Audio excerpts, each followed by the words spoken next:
ரிஷப லக்கணத்தில் பிறந்த நண்பர்கள் சகோதர சகோதரிகள் அனைவருக்கும் எனது கனிவான வணக்கங்கள். நான் உங்கள் ஜோதிட சதா. இந்த பதிவில் ரிஷப லக்கணத்தில் பிறந்தவர்களுக்கான பொதுவான வாழ்நாள் சுபபலன்கள் எப்படி இருக்கும் அப்படிங்கிறத பற்றி தெளிவாக பார்க்கலாம். பதிவை ஸ்கிப் பண்ணாமல் பாருங்கள் நண்பர்களே. அப்போ தான் உங்களுக்கான விளக்கங்கள் என்ன சொல்லப்பட்டிருக்கிறது அப்படிங்கிறத நீங்கள் தெளிவாக தெரிஞ்சுக்க முடியும். அதுக்கு முன்னாடி ஒரு சின்ன ரெக்வஸ்ட்டு. என்னோட ஜோதிட சதா காணொளி வாயிலாக வரும் வருவாயின் ஒரு பகுதியை ஆதரவற்ற முதியோர்களுக்கு உதவி செய்வதற்காகவும் ஒருவேளையாவது அவர்களுக்கு பசி போக்கும் உணவு கொடுக்கும் முயற்சியில் நான் ஈடுபட்டு வருகின்றேன். எனவே புதிதாக நமது காணொளியை பார்ப்பவர்கள் சப்ஸ்கிரைப் செய்து ஆதரவு கொடுத்தால் அந்த ஆதரவு ஒரு ஆதரவற்ற முதியோருக்கானதாக இருக்கும் என்று நான் நம்புகிறேன்.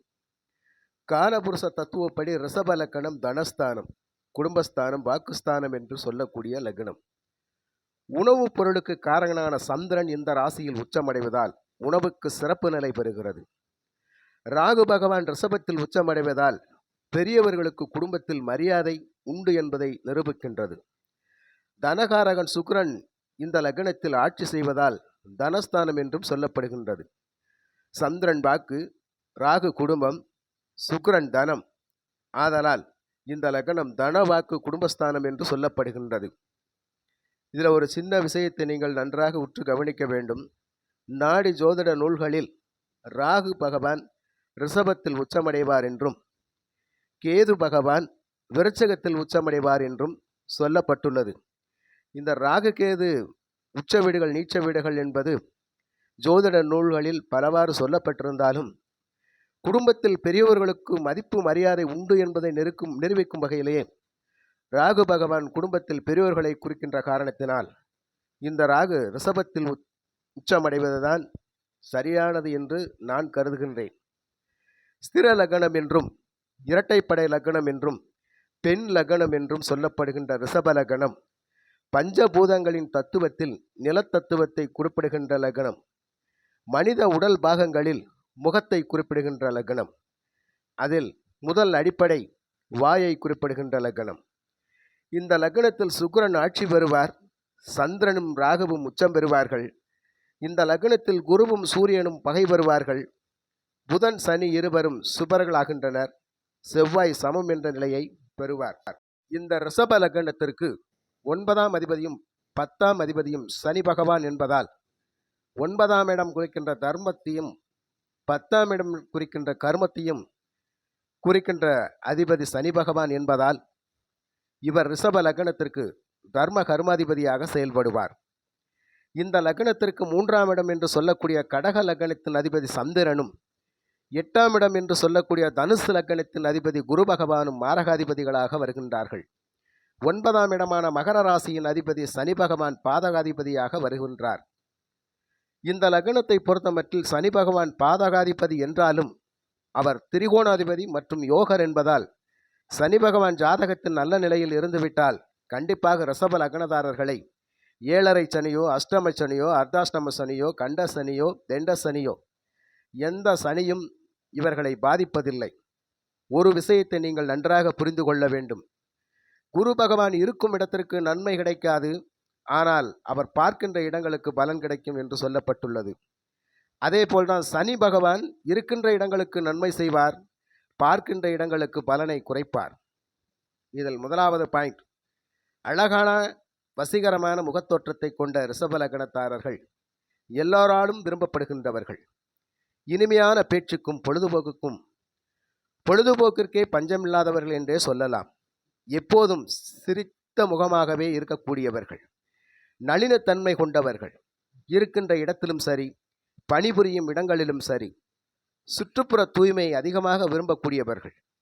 எடுத்த பொருளை எடுத்த இடத்திலேயே வைக்கும் பழக்கம் கொண்டவர்கள். கசமுசா வேலைகள் இவர்களுக்கு சுத்தமாக பிடிக்காது என்பது ஒன்றாகும். தன்னை எப்போதும் அழகான தோற்றத்தில் வைத்து கொள்ளக்கூடியவர்கள். உடை விஷயங்களிலும் சரி, ஆபரணங்கள் பூட்டுவதிலும் சரி, வாசனை பூச்சுக்கள் பூசுவதிலும் சரி, திரவியங்கள் வகையிலும் சரி, எதை உபயோகித்தாலும் கனகச்சிதமாக இருக்க வேண்டும் என்று நினைப்பவர்கள். பழகுவதற்கு இனிமையானவர்கள். எப்பொழுதும் தன்னை மிடுக்காகவே வைத்துக்கொள்ள நினைப்பவர்கள். ஒரு மிடுக்குடனும் இருப்பார்கள். 2வது, பொறுமையும் நிதானமும் அவசியம் உள்ளவர்கள். தனக்காக எதையும் விட்டு கொடுத்து போகிறார்களோ இல்லையோ, தன் குடும்பத்திற்காக தன்னை சார்ந்தவர்களுக்காகவும் விட்டு கொடுத்து போகக்கூடியவர்கள், பொறுமை நிறைந்தவர்கள், கோபம் குறைந்தவர்கள், அனுசரணை உள்ளவர்கள், பிறரை ஆதரிக்கும் தன்மை கொண்டவர்கள், தான தர்மங்கள் செய்யக்கூடியவர்கள், ஆன்மீகத்தை விரும்பக்கூடியவர்கள், பக்தி சொற்பொழிவுகளை விரும்பி கேட்கக்கூடியவர்கள். மூன்றாவதாக 9ஆம் இட பாக்கியாதிபதி சனி பகவான் என்பதாலும் 10ஆம் இட தர்மகாரகன் சனி பகவான் என்பதாலும் எந்த வேலை செய்தாலும் எந்த தொழில் செய்தாலும் பொறுப்புடன் இருப்பவர்களாகவே இருப்பார்கள். இளம் வயதிலேயே தன் குடும்பத்திற்காகவும் தன் குடும்ப உறவுகளுக்காகவும் உழைக்கும் வரத்தை பெற்றவர்கள்தான் இந்த ரிஷப லக்னக்காரர்கள். ரிஷப லக்னத்தில் பிறந்தவர்கள் நிறைய பேர்கள் குடும்ப சுமையை இளமையிலேயே சுமப்பவர்களாகத்தான் இருப்பார்கள். மனதுக்குள் 1000 குழப்பங்கள் 1000 கவலைகள் இருந்தாலும் அவ்வளவு சீக்கிரம் வெளியில் காட்டிக்கொள்ள மாட்டார்கள். காரணம், கடவுள் இவர்களுக்கு சிரித்த முகத்தை கொடுத்ததினால்தான் எல்லாவற்றையும் மறந்து சிரித்த முகத்துடனே இவர்கள் இருப்பார்கள். அது இவர்களுக்கு கடவுள் கொடுத்த வரம். அடுத்ததாக, பெண்களின் மேல் அதிகமான பற்றும் பாசமும் கொண்டவர்கள். குறிப்பாக உடன் பிறந்த சகோதரிகள் மேல் பற்றும் பாசமும் உள்ளவர்கள். அன்னையின் மீது அளவு கடந்த பாசமும் உள்ளவர்களாக இருப்பார்கள். மனைவியின் மீது அளவு கடந்த ஆசையும் அன்பும் இவர்களுக்கு உண்டு. இவர்களை பொறுத்தமட்டில் வீட்டில் மனைவியின் கையே ஓங்கி இருக்கும். அடுத்ததாக, ரிஷப லக்னத்திற்கு 7ஆம் இடம் விருட்சகம். இந்த விருட்சக லக்னத்தில் தான் இவர்களுக்கு களத்திரஸ்தானம்.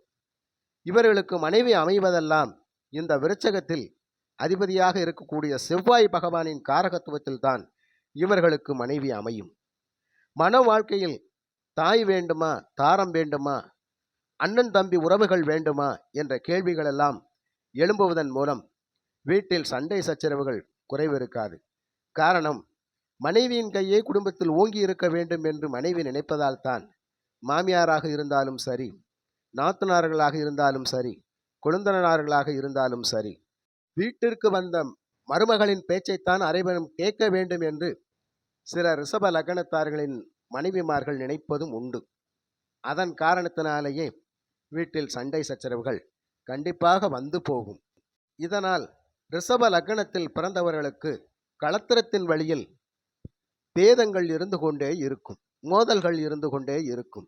இருந்தாலும் களத்திரம் அமைந்த பிறகு இவர்களின் வாழ்க்கை வசதிகரமானதாக மாறிவிடும்.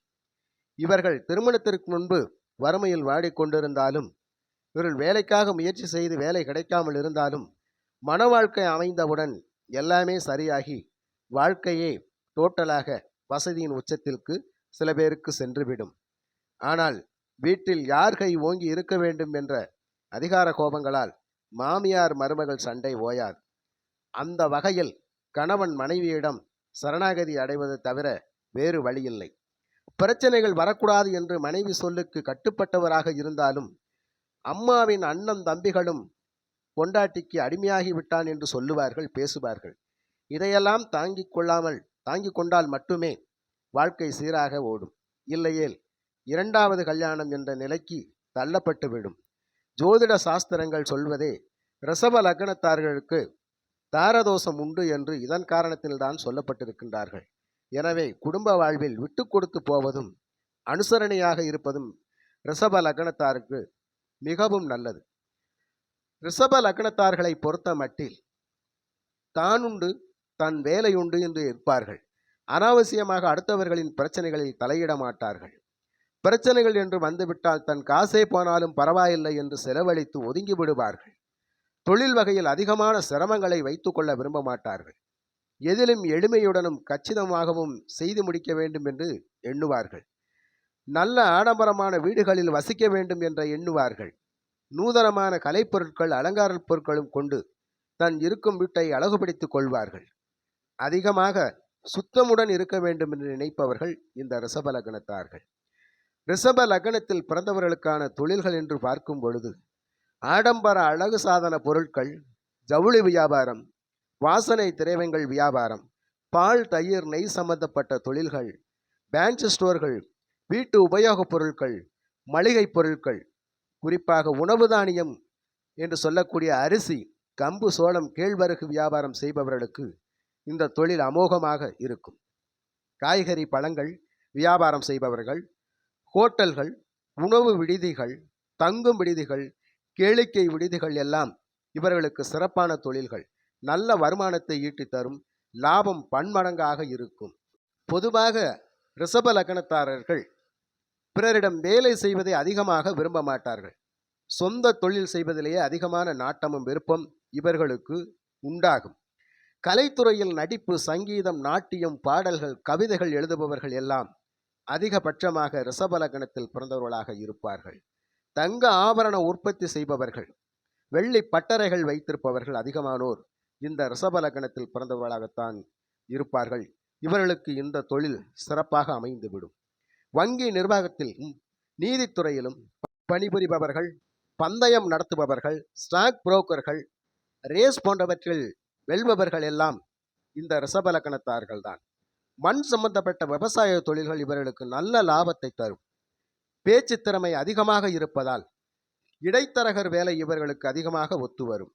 உடல் உழைப்பு இல்லாமல் பேச்சை மட்டுமே மூலதனமாக வைத்து சம்பாதிக்கின்றவர்கள் இந்த இடைத்தரகர்கள் தான்.